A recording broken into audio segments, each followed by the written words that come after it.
跟着我的镜头去看世界。大家好，我是悠游天涯，一个探索奇人趣事美景的旅行者。观看长城全程航拍，一起测量长城长度。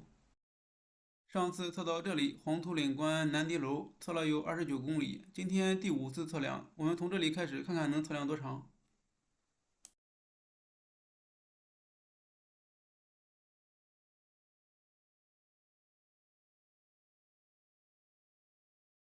这里就是河北秦皇岛市海港区朱曹营镇黄土岭村，这就是黄土岭关，是个只能通单人骑兵的小关口。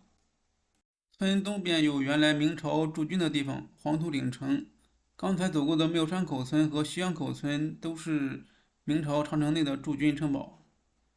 这些长城地段和城堡都属于几镇石门路管辖。我们经过的九门口东山梁上有座敌楼，镶了块石匾，刻着“石皇第11号”。石指的是一片石关，也就是九门口关；黄就是黄土岭关。11号就是那座敌楼编号，看来明朝给每座敌楼都编过号。这一段长城非常重要，为两面抱砖的一等墙，敌楼修建的密集。嘉靖43年在这发生过一场大战。关外游牧骑兵在这一线扒开13处长城，守城将领砍下敌酋的头颅，挂在长城上，最后才把敌人打退。有空和大家详细说说那场大战。长城外是辽宁省葫芦岛市绥中县李家埠乡娄家沟村，当年骑兵就是从这边攻上来的。再看看长城内的黄土岭村，这片山底地势还是非常平坦的，利于骑兵突击。我从村里爬上长城，不小心踩到掉在地上的马蜂窝，折中了脚脖子，忍着疼上到这个地楼进行航拍，此后好几天都是肿的。再往北，山势陡峭起来，这么高的地方不好运送青砖，只能就地取材，用石块修建长城，只是地楼采用青砖砌筑。不过在这个位置，居然有段长城是用青砖砌的，可见位置非常重要。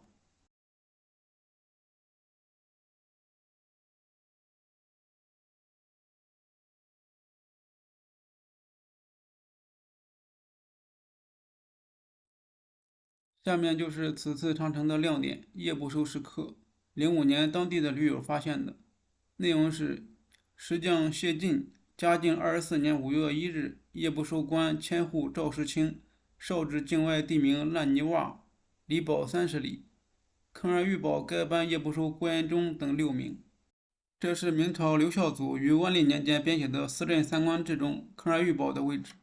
时刻记载了嘉靖23年5月1日这一天，6名坑而遇堡的夜不收士兵到烂泥洼去侦查，领头的很可能就是文中的夜不收千户赵世清，正五品的武官。这也是为什么这次侦查被刻在石壁上的原因，因为这是领导带队的一次行动。这片石刻是长城沿线第一次发现的有关长城上最神秘的侦察兵夜不收的实物，可谓意义重大。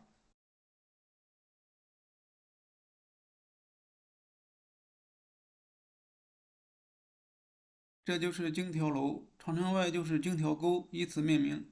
此楼又名车棚楼，因为内部空间开阔，有如车棚。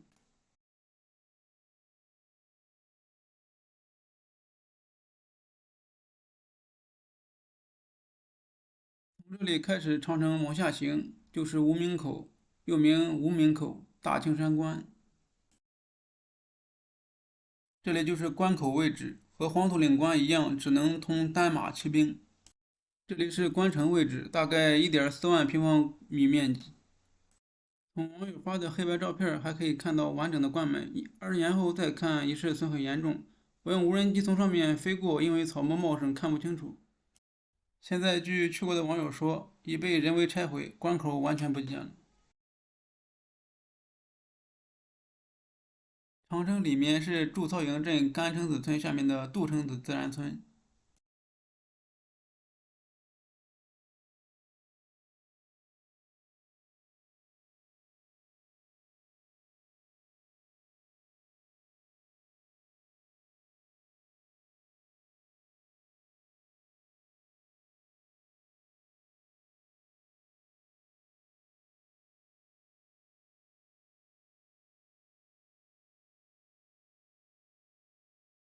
这里就是锥子山，又名锥山尖儿，是辽东镇长城和济镇长城的交汇处，号称三龙聚首。我们现在是从山海关九门口一线过来的，往左就是去济镇北京方向的长城，往右就是去辽东长城。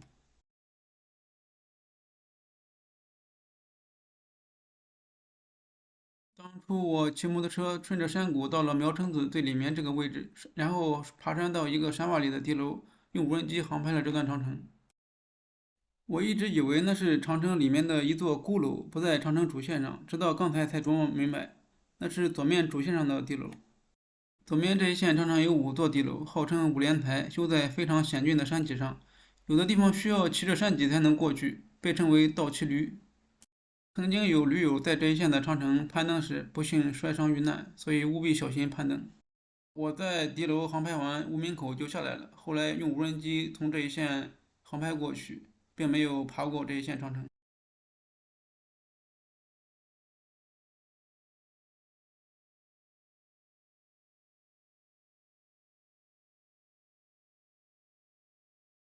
长城外面有个烂泥洼上庄，很可能就是刚才夜不收时刻中侦察哨探的目的地，只不过这个是三点水的洼，而时刻是洼。测量长城到这里的锥子山三龙聚首，我们测了有37公里，下面就是这段长城的航拍全貌。